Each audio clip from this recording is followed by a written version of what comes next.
Hello నమస్తే. కేంద్రంలో జరుగుతున్నటువంటి దేశవ్యాప్తంగా జరుగుతున్నటువంటి ఒక కాంట్రవర్సీ మీద ఫాస్ట్గా చూద్దాం. ఎన్సీఆర్టీ కాంట్రవర్సీ నడుస్తుంది.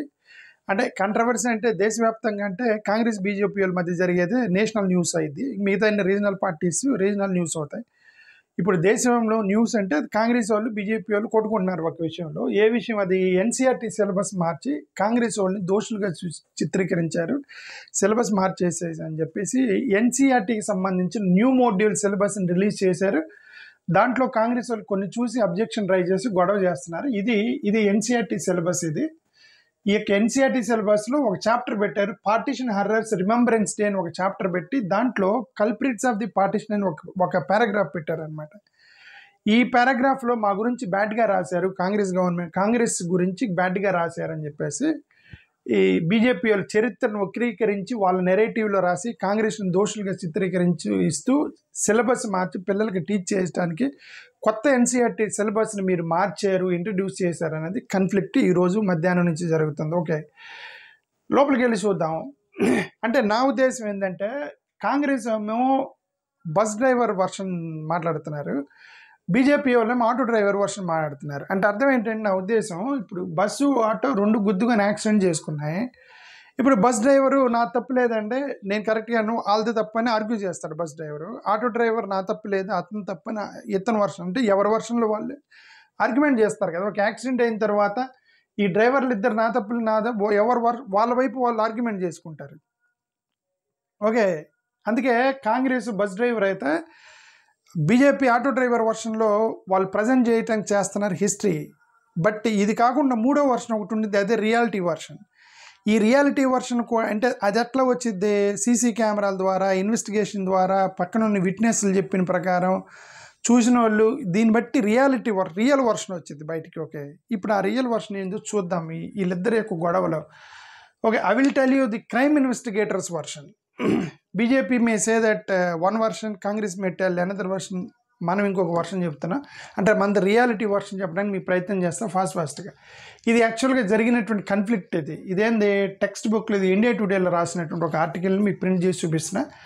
న్యూ ఎన్సీఆర్టీ మోడ్యూల్ ఒకటి ఓపెన్ చేశారు, పార్టీషన్ హర్రర్స్ అనే ఒక చాప్టర్లో. ఇది పార్టీషన్ హర్రర్స్ రిమెంబరెన్స్ డే అని ఒక చాప్టర్ పెట్టారనమాట. ఆ చాప్టర్లో కల్ప్రిట్స్ ఆఫ్ ది పార్టీషన్ అని ఒక హెడ్డింగ్ పెట్టి దాని కింద ఇదంతా రాశారు. They blamed Congress, so now Congress sparked రో అనేది ఇప్పుడు దీని యొక్క చాలా సారాంశం. లోపలికి వెళ్ళి చూస్తే ఏమని రాశారట, ఇది చూడండి. పార్టీషన్ అవడానికి ముగ్గురు కారణము, అంటే ఇండియా పాకిస్తాన్ రెండు దేశాలకు విడిపోవడానికి ముగ్గురు కారణము. ఒకరు జిన్నా అయితే, రెండోది కాంగ్రెస్ అయితే, మూడోది బ్రిటిష్ మౌంట్ బ్యాటన్. వీళ్ళు ముగ్గురు వల్ల దేశం విడిపోయింది అని ఆ చాప్టర్లో రాశారు. ఓకే, అందుకని ఇప్పుడు కాంగ్రెస్ వాళ్ళు గొడవ చేస్తున్నారు. ఇప్పుడు పార్టీషన్ అనేది చేయడం వల్ల జమ్మూ కాశ్మీర్తో మనకు పెద్ద ప్రాబ్లం అయిపోయింది. ఇప్పుడు పక్కన ఒక సెక్యూరిటీ ఇష్యూ అయిపోయింది దేశం విడగొట్టడం వల్ల. దీనికి కారణం కాంగ్రెస్ అని చెప్పడానికి ఒక టెక్స్ట్ బుక్ రాసి దాన్ని సిలబస్ మార్చి పిల్లలకి చెబుతున్నారని ఇప్పుడు కాంగ్రెస్ వాళ్ళు గొడవ చేస్తున్నారు. మీరు చరిత్రను వక్రీకరించి చెబుతున్నారని. వీళ్ళేమంటారు, మీరు రిలీజ్ చేసిన ఈ యొక్క మోడ్యూల్ని తగలబెడతాము అని ఇతను పవన్ ఖేరా అని, ఎవరైనా కాంగ్రెస్ స్పోక్స్ పర్సన్ పవన్ ఖేరా అని ఆయన చెప్పాడు అనమాట. మీ మోడ్యూల్ని తగలబెడతాము, మీరు అబద్ధం చెప్తున్నారు టెక్స్ట్ బుక్లో అని. ఇదిగో separate version have been design for class 6 to 8కి ఒక వర్షన్, క్లాస్ 9 నుంచి 12వ తరగతులకి చెప్పే వర్షన్ డిఫరెంట్గా ఉంది ఎన్సీఆర్టీ సిలబస్లో అని ఇప్పుడు కాంగ్రెస్ వాళ్ళు ప్రెస్ మీట్ పెట్టి చెప్పారనమాట.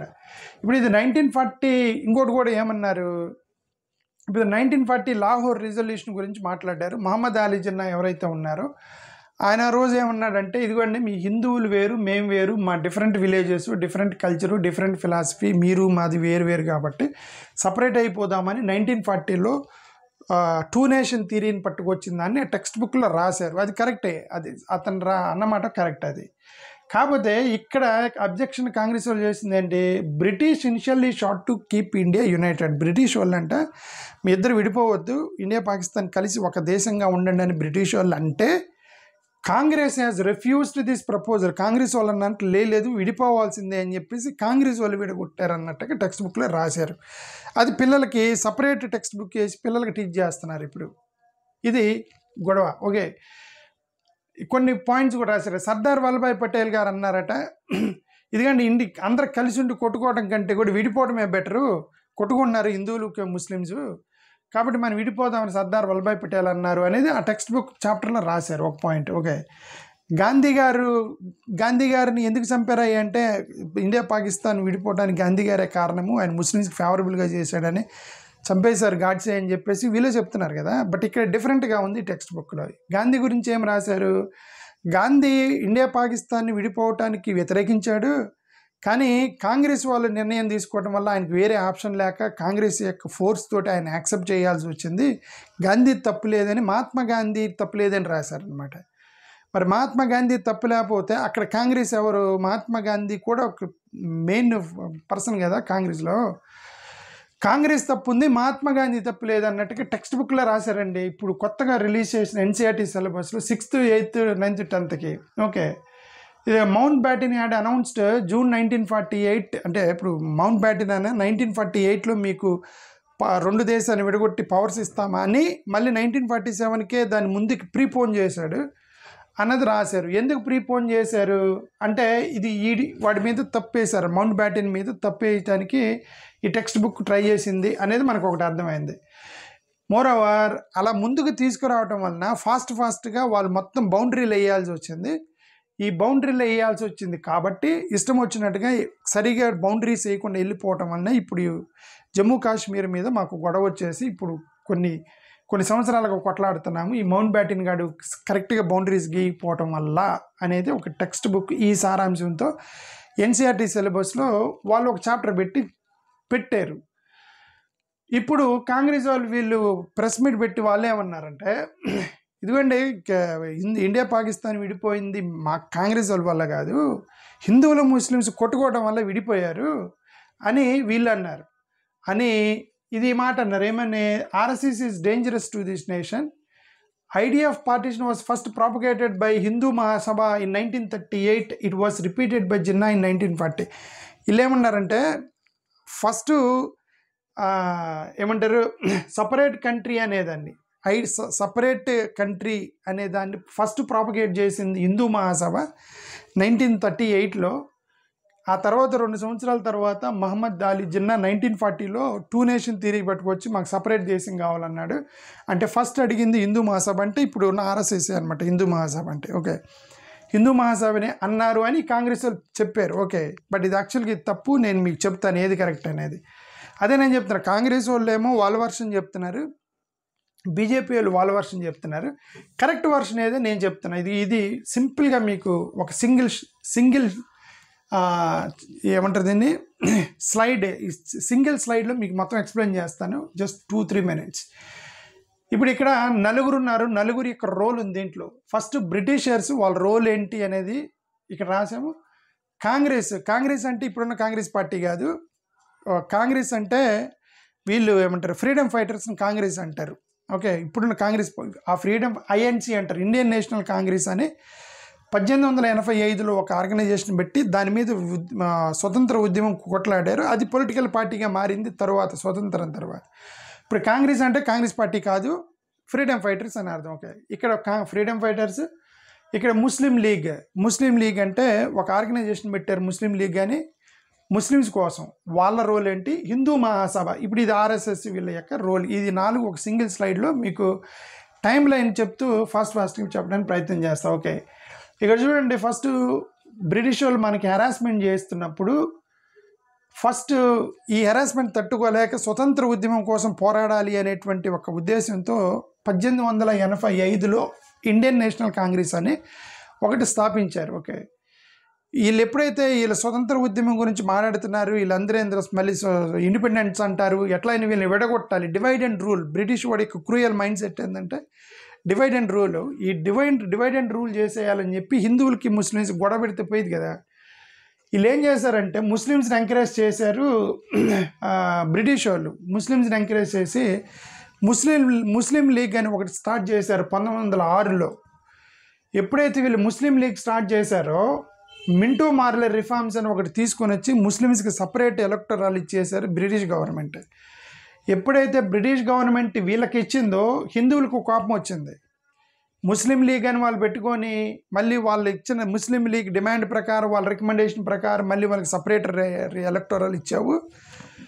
అట్లా ఎట్లా ఇస్తాము, ఇది ఒక సింగిల్ దేశంలో మీరు అట్లా ముస్లిం సపరేట్గా చూసేది ఏందని వీళ్ళకు కోపం వచ్చి వీళ్ళు హిందూ మహాసభ అని ఒక సంస్థ పెట్టారు 1915లో. అంటే అర్థం ముస్లిం లీగే ముందు పెట్టారు 1906లో. 9 సంవత్సరాల తర్వాత హిందూ మహాసభ పెట్టారు. ఇప్పుడు ఆ హిందూ మహాసభనే ఆర్ఎస్ఎస్ ఇప్పుడు. ఓకే, ఈ హిందూ మహాసభలో అంటే లీడర్స్ సేమ్, రెండు వేరు బట్ లీడర్స్ సేమ్. ఓకే, ఆ హిందూ మహాసభ పెట్టారనమాట 1915లో. ఈ హిందూ మహాసభ పెట్టిన తర్వాత ఇక్కడ ఏందో ఈ ముస్లిమ్స్కు ముస్లిమ్స్ హిందువులు కొట్టుకునే తట్టుకున్నారు, మనం తొందరగా స్వతంత్ర ఉద్యమం తీసుకురావాలని వీళ్ళు ఏం చేశారు, నాన్ కోఆపరేషన్ మూవ్మెంట్ పెట్టారు 1920లో బ్రిటిష్ వాడికి వ్యతిరేకంగా.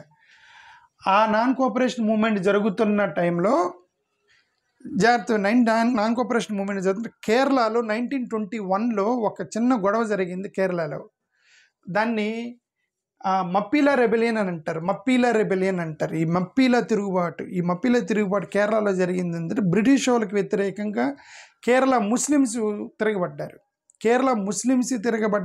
ఇప్పుడు గొడవ చేస్తున్నప్పుడు ధర్నాలు చేసినప్పుడు ఏ కనపడితే అవి పగల కొడతారు కదా ధర్నాలు చేసేటప్పుడు. అలాగా వీళ్ళు ఏం చేస్తారంటే బ్రిటిష్ వాడి మీద కోపం మీద ఉద్యమం చేస్తూ కనపడ్డ ప్రతి ఇంటి మీద రాళ్ళేయటం కొట్టడం మొత్తానికి ధ్వంసం చేశారు ముస్లిమ్స్. ఎవరి మీద, హిందువుల మీద కాదు, ముస్లిమ్స్ మీద ఇల్లు ధ్వంసం చేశారు. ఆ ధ్వంసం చేసిన ఇళ్లలో చాలామంది హిందువుల ఇల్లులు ఉన్నాయి. ఇప్పుడు అక్కడ హిందువులకి తిరగబడ్డారు ముస్లిమ్స్ మీద. మా ఇల్లు తగలబెట్టారేంటని, మా ఇల్లు పడగొట్టారేంటని చెప్పి. వీళ్ళు యాక్చువల్గా టార్గెట్ బ్రిటిష్ వాళ్ళు, హిందువులని కాదు. బ్రిటిష్ వాళ్ళ మీద తిరగబడుతూ హిందువులను కొట్టారు. హిందువులకి గొడవ వచ్చి ముస్లిమ్స్ మీద, అక్కడ హిందూ ముస్లిం గొడవలు వేసింది. ఫస్ట్ గొడవ హిందూ ముస్లిమ్స్కి 1921లో. ఇంతవరకు కూడా సపరేట్ దేశం అనేది ఏం కాన్సెప్ట్ ఏం లేదు. ఈ ముస్లిం లీగ్ ఎందుకు పెట్టారు, వాళ్ళు మాకు మైనారిటీ కోసం, రక్షణ కోసం, మాకు మైనారిటీకి కూడా మీరు రైట్స్ ఇవ్వాలి, వాటి కోసం ఈ ముస్లిం లీగ్ పెట్టుకున్నారు వాళ్ళు. ఓకే, ఇక్కడ ఎప్పుడైతే హిందూ ముస్లిమ్స్ గొడవ అయిందో 2024లో కోహర్ రైట్స్ జరిగాయి. కోహర్ రైట్స్ అంటే ఎవరో ఇది పాంప్లెట్లు అవి పంచుకుంటారు కదా, హిందూ మతం మీద ముస్లిం మతం మీద హిందువులు ఎవరో పాంప్లెట్లు పంచారని అక్కడ హిందూ ముస్లిమ్స్ మళ్ళీ గొడవ అయింది. ఈ కోహర్ అనేది ఇప్పుడు పాకిస్తాన్లోని ఒక సిటీ అనమాట. ఆ సిటీలో గొడవ అయింది. అక్కడ హిందూ ముస్లిమ్స్ కొట్టుకున్నారు, చాలామంది చచ్చిపోయారు, అంటే ఇంజూర్ అయింది అనమాట. ఇంజూర్ అయినప్పుడు ఈ 1935లో గవర్నమెంట్ ఆఫ్ ఇండియా యాక్ట్ అని ఒకటి పెట్టి వీళ్ళు ఏం చేస్తారు, ముస్లిమ్స్కి సపరేట్ ఎలక్టోరల్ డిక్లరేషన్ చేసింది బ్రిటిష్ గవర్నమెంట్. ఈ 1935లో సపరేట్ పెట్టి ఎలక్షన్స్కి వెళ్ళారు వీళ్ళు. ఎలక్షన్స్ పెడితే సపరేట్ ఎలక్టోరల్ ఇచ్చారు కదా, అంటే ముస్లిమ్సే ఓట్లు వేస్తే ముస్లిమ్స్ ఎన్నికలు అవుతారనమాట. సపరేట్ ఎలక్టోరల్ అంటే అది. చాలా సీట్లలో ముస్లిమ్స్ గెలిచారు. ఎందుకు ముస్లిమ్స్ ఓట్లు వేసి రిప్రజెంటేటివ్ వచ్చాడు ఈ యొక్క ముస్లిం లీగ్ నుంచి. ఇది ఇంకా బాగా కోపం తెప్పించింది హిందువులకి. ఓకే, మొత్తం కూడా ఇప్పుడు వాళ్ళు అంటుంటారు కదా, ముస్లిం అప్పీజ్మెంట్ పాలిటిక్స్ చేస్తారు కాంగ్రెస్ వాళ్ళు, అది ఇది అన్నారు కదా.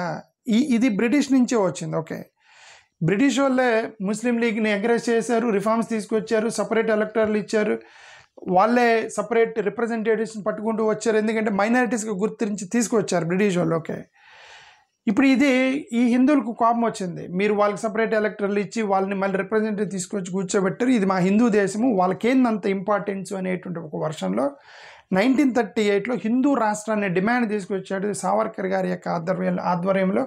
అఖండ భారత్ హిందూ ప్రిన్సిపల్స్ ఉండాలి అనేటువంటి దాంట్లో 1938లో ఒక ప్రిన్సిపల్, ఒక డిమాండ్ వచ్చింది, అదే అఖండ భారత్ హిందూ రాష్ట్ర డిమాండ్. ఓకే, ఈ డిమాండ్ ప్రకారం మన భారతదేశం అనేది హిందూ సెంట్రిక్ విజన్ ఉండాలి, హిందూ ఐడెంటిటీ ఉండాలి, హిందూ కల్చర్ని కాపాడాలి, హిందుత్వ కాన్సెప్ట్తోనే ఇండియా మొత్తం యునైట్ అవ్వాలి, హిందువులు మొత్తం డామినెన్స్ ఉండాలి, హిందువులదే డామినెన్స్ ఉండాలి, హిందువుల పేరు మీద ఒక మిలిటరైజేషన్ స్టార్ట్ చేశారు.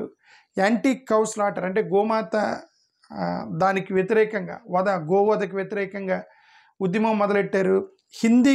ఉర్దూకు బదులు హిందీని ప్రమోట్ చేయటం మొదలెట్టి ఇవన్నీ తీసుకొచ్చారు. హిందూ మహాసభ అఖండ భారత యొక్క 1938 దాంట్లో. ఇక్కడ వరకు ముస్లిమ్స్ సపరేట్ నేషన్ అనే కాన్సెప్ట్ గురించి జిన్నా మాట్లాడలేదు. జిన్నా ఏం మాట్లాడుతారంటే మాకు హక్కులు ఉండాలి కదా, మాకు మైనారిటీగా మాకు ఇవ్వాల్సి షుడ్ హ్యావ్ రైట్స్ అని మాట్లాడుకుంటూ వచ్చారు. ఎప్పుడైతే వీళ్ళు హిందూ రాష్ట్ర అనే కాన్సెప్ట్ పట్టుకొచ్చారో అప్పుడు వీళ్ళలో మరి మొత్తం మీరు Hindu culture, Hindu nation, Hindu concept, Hindu militarisation మొత్తం మీరు హిందూ ఉన్నప్పుడు ఇంక మాకెందుకు సపరేట్ దేశం ఇచ్చాడా అని అడుగుతాను. ఓకే, ఎవరు Jinnah, 2 nation theory of Jinnah. ఇప్పుడు దీన్ని ఈరోజు పవన్ కేరా కాంగ్రెస్ అతను ప్రెస్ మీట్ పెట్టి ఏమంటాడంటే, సపరేట్ దేశం కావాలని కోరుకుంది ముందు హిందూ మహాసభ, ముస్లిం లీగ్ కాదు అని అన్నాడు. యాక్చువల్గా అది తప్పు. వీళ్ళు సపరేట్ దేశం కోరుకోలే, ఆర్ఎస్ఎస్ కోరుకోలే. ఆర్ఎస్ఎస్ పాకిస్తాన్ ఇండియా కలిసి ఉండాలనే కోరుకుంది. వాళ్ళు ఎప్పుడు కూడా ఇండియా పాకిస్తాన్ విడిపోవాలని ఆర్ఎస్ఎస్ కానీ హిందూ మహాసభ కానీ చెప్పలే. కాబట్టి వాళ్ళు చెప్తుంది ఏంటంటే, హిందువుల డామినేషన్ ఉండాలి, హిందూ కాన్సెప్ట్ ఉండాలి, హిందూ డామినెన్స్ ఉండాలి, హిందూ ఐడెంటిటీ, హిందూ కల్చర్, నువ్వు అన్నీ హిందూ అన్నప్పుడు అవతలోడు విడిపోతానంటాడు కదా. మైనారిటీస్ ఒక 2 బ్రదర్స్ అన్నదమ్ములు ఉన్నప్పుడు వాళ్ళు ఏమంటారు, ఇద్దరం కలిసే ఉందాము కానీ నేను చెప్పినట్టే వినాలి అన్నాడు అనుకోండి, అవతల వాడు ఫ్రీడమ్ కోరుకుంటాడు కదా. ఇప్పుడు ఇక్కడ ప్రాబ్లం ఇక్కడ వచ్చింది. బట్ అఫ్కోర్స్ కాంగ్రెస్ చెప్పినట్టు వీళ్ళు సపరేట్ దేశం కోరుకున్నారని పొరపాటు. ఓకే, వాళ్ళు కోరుకోలే. ఆర్ఎస్ఎస్ ఎప్పుడు కూడా దేశం విడిపోవాలని కోరుకోలే. Okay, but they say that our dominance should be there, మీరందరూ సెకండరీ అని అంటే ఆబ్వియస్లీ వాళ్ళు మాకు అలాగైతే విడిపోతామంటారు. ఓకే, ఇట్లాగే ఇప్పుడు 1940 లాహోర్ రెజల్యూషన్లో 2 నేషన్ థియరీ మొదలెట్టాడు జిన్నా. ఇది మొదలెట్టిన తర్వాత ఇదేదో కొట్టుకునేదట్టుకున్నారు హిందూ ముస్లిమ్స్ అని. ఇప్పుడు వీళ్ళు ఫ్రీడమ్ ఫైటర్స్. ఎవరు? ఐఎన్సి, గాంధీ గారు, వీళ్ళందరూ ఫ్రీడమ్ ఫైటర్స్ కదా. ఒక పక్క మేము బ్రిటిష్ వాళ్ళతో కొట్లాడుతుంటే మీ హిందూ ముస్లిం గొడవ ఏందిరాబాయ్ అని చెప్పి వీళ్ళు ఏంటి ఇక్కడ క్విట్ ఇండియా మూవ్మెంట్ తీసుకొచ్చారు. ఫాస్ట్ 1942లో క్విట్ ఇండియా మూవ్మెంట్ తీసుకొచ్చారు. గాంధీ, నెహ్రూ, పటేల్, యునైటెడ్ ఇండియా వీళ్ళందరూ కూడా ఈ దేశం కలిసి ఉండాలని కోరుకున్నారు. 1945లో షిమ్లా ఇది జరిగింది. 1946లో ఎలక్షన్కి వెళ్ళారు. ఎలక్షన్కి వెళ్తే ఇక్కడ సపరేట్ ఎలక్టర్లు ఇచ్చారు కదా ముస్లిమ్స్కి. పంజాబ్, వెస్ట్ బెంగాల్లో ఎక్కువగా ముస్లిమ్స్ గెలిచారు, సీట్లు గెలిచారు. ఎందుకు గెలిచారంటే పంజాబ్ అంటే ఇప్పుడు పాకిస్తాన్లో ఒక పంజాబు, ఇండియాలో పంజాబ్ ఉంది కదా, అదంతా కూడా పంజాబ్ అంటే ముస్లిమ్స్ ఎక్కువ మంది అన్న పంజాబ్లో. ఆ పంజాబ్లో ముస్లిమ్స్ ఎక్కువ మందితో అక్కడ ముస్లిం రిప్రజెంటేటివ్. బెంగాల్లో అంటే ఇప్పుడు బంగ్లాదేశ్, మన వెస్ట్ బెంగాల్ 2 కలిసి ఉన్నాయి అప్పుడు. ఓకే, ఈ Bangladesh area, west Bengal Muslims ఎక్కువ ఉండటంతో అక్కడ ముస్లిమ్స్ గెలిచారనమాట. గెలిస్తే ఇప్పుడు వాళ్ళలో ఉత్సాహం వచ్చింది. ఇదిగో మన వాళ్ళకి ఎక్కువగా రిప్రజెంటేషన్ ఇచ్చారు, అంటే మన సపరేట్ దేశం అడగొచ్చు అనేటువంటి ఉత్సాహం వచ్చింది. ఆ ఎలక్షన్ అయిపోయినాక వాళ్ళు 1946లో డైరెక్ట్ యాక్షన్ డే అని ఒకటి పెట్టి వైలెన్స్కి దిగారు. కొట్టుకోవడం మొదలెట్టారు. హిందూ ముస్లింలు కొట్టుకోవడం మొదలెడితే 10,000 మంది చనిపోయారు. కలకత్తా రైట్స్ జరిగాయి. 10,000 మంది కొట్టుకొని చంపేసి 10,000 మంది చచ్చిపోయారు. ఆ తర్వాత బీహార్లో అదే సంవత్సరంలో బీహార్లో కొట్టుకున్నారు. హిందూ ముస్లిమ్స్ కలిసి బీహార్ రైట్స్ 7K 7,000 మంది చచ్చిపోయారు. 1946 అదే సంవత్సరంలో మళ్ళీ గురుముక్తేశ్వర ఉత్తరప్రదేశ్లో కొట్టుకొని హిందువులు ముస్లింలు 1000 మంది దాకా చచ్చిపోయారు. ఓకే, మరి ఇంతమంది చచ్చిపోతుంటే ఒక పక్క వీళ్ళు స్వతంత్ర ఉద్యమం కోసం కొట్లాడుతుంటే వీళ్ళు హిందూ ముస్లిమ్స్ కొట్టుకుంటుంటే ఇక్కడ జనాలు చచ్చిపోతున్నారని చెప్పేసి వీళ్ళు బ్రిటిష్ వీళ్ళు కలిసి అక్కడ సర్దార్ వల్లభాయ్ పటేల్ అన్నాడు కలిసి ఉండి ఇట్లా కొట్టుకొని 10,000 మంది 5,000 మందిని చంపుకునే బదులు విడిపోదామని ఒక ఐడియాకి వచ్చిన సర్దార్ వల్లభాయ్ పటేల్. ఈ కాంగ్రెస్ వాళ్ళు ఫేవరబుల్గా వెళ్ళారు. సరే విడగొట్టండి అన్నారు, విడగొట్టేశారు, కొట్టుకొని చంపుకుంటున్నారు ఒకరినొకరిని అని చెప్పేసి. అలాగే దేశం విడిపోయింది. 1947లో ఇండిపెండెన్స్ వచ్చింది. మీరు దేశాన్ని వీళ్ళు ఏమన్నారు, దేశం కలిసి ఉండాలి, అఖండ భారత్గా ఉండాలి, కాదు మేము చెప్పినట్టు ఇవ్వాలి, మా కింద ఉండాలి అన్నారు. కాబట్టి మీరు దేశాన్ని విడగొట్టారని ఒక కాన్సెప్ట్తో 1948లో గాడ్సే వెళ్ళి మహాత్మా గాంధీ గారిని చంపేశారండి. ఇది జరిగింది యాక్చువల్ హిస్టరీ మొత్తం. మరి ఇప్పుడు ఎవరు తప్పనేది మీరో చూసుకోవాలి. ఇది ఇక్కడ ఓకే, బ్రిటిష్ వాళ్ళు అంటే వాళ్ళు ఎలాగో డివైడ్ అండ్ రూల్ చేయడానికి, వాడు దేశం కంట్రోల్ పెట్టుకోవడానికి హిందూ ముస్లిమ్స్ గొడవ పెట్టాడు బ్రిటిష్ వాళ్ళు. ఇటు పక్క కాంగ్రెస్ వాళ్ళు వీళ్ళకి వాళ్ళంతా కూడా దేశం యొక్క స్వతంత్రం మీద ఉందే తప్ప ఈ హిందూ ముస్లిం గొడవ ఉండదు. సెక్యులర్గా అన్ని హిందువులు ముస్లిమ్స్ మొత్తాన్ని కలుపుకొని పోయి స్వతంత్రం సాధించాలనేటువంటి దాంట్లో ఉన్నారు మహాత్మా గాంధీ గారు వీళ్ళంతా. ఓకే, ఈ గొడవ లేదు కదా, రిలీజియన్ గొడవ లేదు. అందుకని వాళ్ళు ఇప్పటికి కూడా సెక్యులర్ పాయింట్లోనే ఉన్నారు కాంగ్రెస్ వాళ్ళు ఇప్పుడు కూడా. ఇటు పక్క చూస్తే ముస్లిం లీగ్ వాళ్ళు మైనారిటీ హక్కులు వాటి గురించి మాట్లాడి మీరు ప్రతిదానికి హిందూ అంటే మరి విడిపోతామన్నారు, సపరేట్ దేశం అని వీళ్ళది.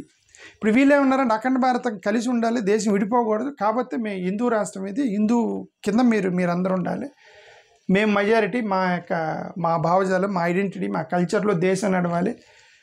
ఇది ఈ యొక్క ఇప్పుడు ఎవరు తప్పు అనేది మీరే మీకు వదిలేస్తాను. ఓకే, తప్పు ఎవరిది అనేది ఎందుకు ఇండియా మరి మొత్తం మీరే అయినప్పుడు మీ కిందే పనిచేయాల్సి వచ్చినప్పుడు మేమెందుకు ఉండాలి మీతో, మాకు సపరేట్ దేశం ఇవ్వండి అని ఇప్పుడు తమిళనాడులో కూడా అంటున్నారు కదా. తమిళనాడులో కూడా మీ హిందూ బలవంతంగా నడుతున్నారు మమ్మల్ని మీద, మీ కల్చర్ తెచ్చి మా మీద వేస్తున్నారు, మొత్తం వేస్తున్నారు, మాకు ద్రవిడ నాడు అనేటువంటి ఇది ఇవ్వండి అని చెప్పి వాళ్ళు అన్నారు కదా. అందరిని కలుపుకొని పోతే కలిసి ఉంటారు. డామినెన్స్ మాది, మేము మెజారిటీ మా కింద మాకు అంటే అలా, అందుకని వీళ్ళు 2 నేషన్కి వెళ్ళారు అని చెప్పేసి కాంగ్రెస్ పవన్ కళ్యాణ్ చెప్పడానికి ప్రయత్నం చేశాడు. ఓకే, ఇప్పుడు మరి వాళ్ళు తప్ప వీళ్ళు తప్ప అనేది నాకు తెలియదు. ఓకే, ఇప్పుడు వీళ్ళ తప్పి వాళ్ళు ఏమంటారు, ఇదిగోండి మాది మెజారిటీ అయినప్పుడు నువ్వు అప్పీజింగ్ పాలిటిక్స్ చేసి ఇక్కడ ముస్లిం లీగ్ పెట్టి మళ్ళీ దాని రిఫార్మ్స్ తీసుకొచ్చి సపరేట్ ఎలక్టర్లు ఇచ్చి మీరు వాళ్ళని దగ్గర చేసుకొని వాళ్ళని గెలిపించి దగ్గరుండి వాళ్ళని పెంచుకుంటూ పోతే ఇది హిందూ రాష్ట్రంలో మాకేమన్నా ఇన్సెక్యూరిటీ ఉండేది కదా. డెఫినెట్గా వాళ్ళని అప్పీజ్మెంట్ చేస్తున్నారని ఇది గొడవ, ఇదంతా గొడవ. ఈ గొడవలో జరిగింది ఏదో జరిగిపోయింది. స్వతంత్రం వచ్చిన తర్వాత మనం రాజ్యాంగం రాసుకున్నాము. రాజ్యాంగం రాసుకొని వీళ్ళందరూ ఫ్రీడమ్ ఫైటర్స్ కొట్లాడి స్వతంత్రం తీసుకొచ్చారు. స్వతంత్రం వచ్చిన తర్వాత అంబేద్కర్ రాజ్యాంగం రాశాడు, సెక్యులర్ దేశం అని, అందరు కలిసి ఉండండి అని. విడిపోయిన తర్వాత చాలామంది పాకిస్తాన్కి ఇష్టం ఉండే వాళ్ళు వెళ్ళండి, మీ ఇష్టం లేకపోతే ఇండియాలోనే ఉండండి, మేము మిమ్మల్ని అన్నదమ్ముల్లాగా చూసుకుంటామని ఆఫర్ ఇచ్చాము ముస్లిమ్స్కి. కాబట్టి చాలామంది 13% ముస్లిమ్స్ ఇంకా ఇండియాలోనే ఉన్నారు, పాకిస్తాన్కి వెళ్ళాలి. ఎందుకు, మనమే కదా ఆఫర్ ఇచ్చాము, మీ ఇష్టం ఉంటేనే వెళ్ళండి, లేదంటే ప్రాబ్లం లేదు, సెక్యులర్ దేశంగా ఉందామని అనుకుంటే కాదు వాళ్ళు అందరూ ఉన్నారు ఇక్కడ. ఓకే, సో ఇప్పుడు ఆ పాతది ఎందుకు విడిపోయారు ఇవన్నీ అనవసరం కదా. ఇప్పుడు కలిసి ఉండాలి, హిందూ ముస్లిం క్రిస్టియన్ మొత్తం కలిసి దేశాన్ని ముందుకు తీసుకెళ్ళి ఎకనామికల్గా నెంబర్ 1 స్థానంలోకి తీసుకెళ్ళి దేశాన్ని కాపాడుకుంటూ అందరూ కలిసి అన్నదమ్ములకు వెళ్ళాలి తప్ప ఇదంతా అనవసరం అని నా ఉద్దేశం. హిస్టరీని మార్చి వక్రీకరించి మీ వర్షన్లో చెబితే పిల్లలకి రాంగ్ గైడెన్స్ ఇవ్వడం కరెక్ట్ కాదు. చెబితే మొత్తం చెప్పేయాలి, ఇది జరిగింది అని మొత్తం చెప్పాలి పిల్లలకి. అంతే తప్ప ఎవడు అధికారంలో ఉన్నప్పుడు వాడు వర్షం చెప్తే పిల్లలకి రాంగ్ గైడెన్స్ వెళ్ళిపోయింది కదా నా ఉద్దేశం. థ్యాంక్ యూ, నమస్కారం.